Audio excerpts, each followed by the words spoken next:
Der Einzelhandel hat in der Woche vor dem 4. Advent etwas an Schwung gewonnen. Das ergibt jetzt eine Umfrage des Handelsverbands HDE. Demnach waren mit dem Weihnachtsgeschäft mehr Händler zufrieden als noch in der Vorwoche. Allerdings sind diese zufriedenen Händler trotzdem in der Minderheit. Der Handel hofft jetzt noch auf die letzten beiden Tage vor Weihnachten und das Geschäft danach, wenn Bargeldgeschenke dann umgesetzt werden. Und Stefan Gent ist mir zugeschaltet, Hauptgeschäftsführer des Handelsverbands Deutschland. Schönen guten Morgen, Herr Gent. Guten Morgen.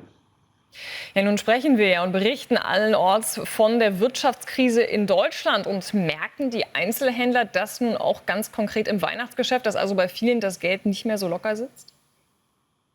Wir haben das leider auch schon im Jahresverlauf gemerkt, dass doch die Konsumzurückhaltung doch überwiegend da war, die Leute ihr Geld zusammenhalten. Und eigentlich ist das paradox, weil wir in Deutschland Reallohnzuwächse hatten durch Tariflohnabschlüsse. Einkommen und Vermögen sind da, nicht bei allen, das wissen wir natürlich auch. Gut 20% der Bevölkerung hat weniger als 2.000 Euro Haushaltsnettoeinkommen. Da wird es sehr eng, weil Haushaltskosten, Nebenkosten, Energiekosten und Miete natürlich auch durchschlagen. Und im Weihnachtsgeschäft haben wir gesehen, dass sich dieser Trend leider fortgesetzt hat. Das heißt, man hält dann doch eher sein Geld zusammen und macht keine größeren Anschaffungen. Insofern ist das Jahr 2024 für den Einzelhandel sicherlich ein schwieriges. Also die große Hoffnung ist dann aber trotzdem noch da, dass man jetzt heute noch mal so richtig einkauft, vielleicht morgen auch, wo es in Teilen noch möglich ist und dann zwischen den Jahren. Aber kann das, ich sag mal, diesen Rückgang überhaupt noch wettmachen?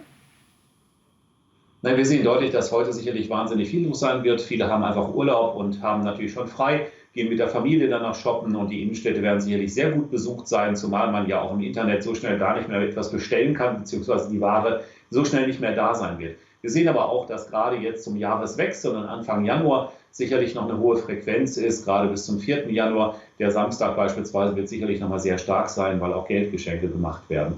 Unterm Strich kann es natürlich das wahrscheinlich nicht aufholen. Wir sind davon ausgegangen, dass ungefähr so ein Plus von 1 bis 1,3% im Weihnachtsgeschäft möglich ist gegenüber dem Vorjahr. Das wäre aufgrund der Preissteigerung natürlich eine Nullrunde. Wahrscheinlich liegen wir jetzt sogar etwas drunter. Und das ist natürlich für viele Händler, die teilweise 25-30% ihres Jahresumsatzes jetzt im November und Dezember machen, nehmen Sie Uhren- und Schmuckhändler beispielsweise, eine große Herausforderung.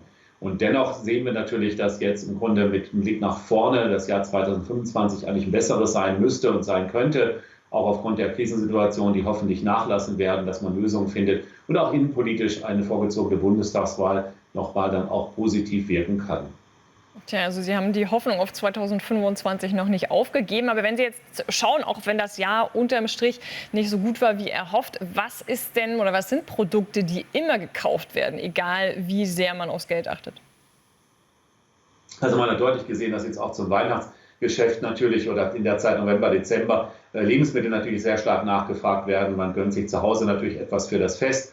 Insofern sind das natürlich auch Umsätze, die laufen. Und im Weihnachtsgeschenkeeinkauf haben wir deutlich gesehen, dass Uhren, Schmuck, Unterhaltungselektronik, aber auch Kosmetikartikel und das klassische Buch- und Brettspiele sehr stark nachgefragt wurden und als Geschenke unterm Weihnachtsbaum landen werden. Wenn man sich so die Renner anschaut, dann ist es in der Tat auch so, dass viele Gutscheine verschenkt werden, weil man vielleicht doch ein bisschen unsicher ist, ob das Richtige dann dabei ist, was man quasi aussuchen würde. Und auch Bargeld spielt natürlich eine große Rolle. Unterm Strich sieht man schon, dass die Geschenkebranchen, also die Innenstadtbranchen, schon stark angesprochen wurden. Ein Problem sehen wir in der Tat oder eine mangelnde Nachfrage im Bereich Textilien, Bekleidung, Schuhe. Das sind Branchen, die jetzt gerade auch in der Innenstadt prägend sind, die aber wirklich jetzt im Weihnachtsgeschenke-Einkauf nicht so stark nachgefragt wurden. Tja, Herr Gent, dann wünsche ich noch ein gutes Weihnachtsgeschäft und Ihnen auf jeden Fall auch schon mal fröhliche Weihnachten. Das wünsche ich Ihnen auch. Vielen Dank. Danke.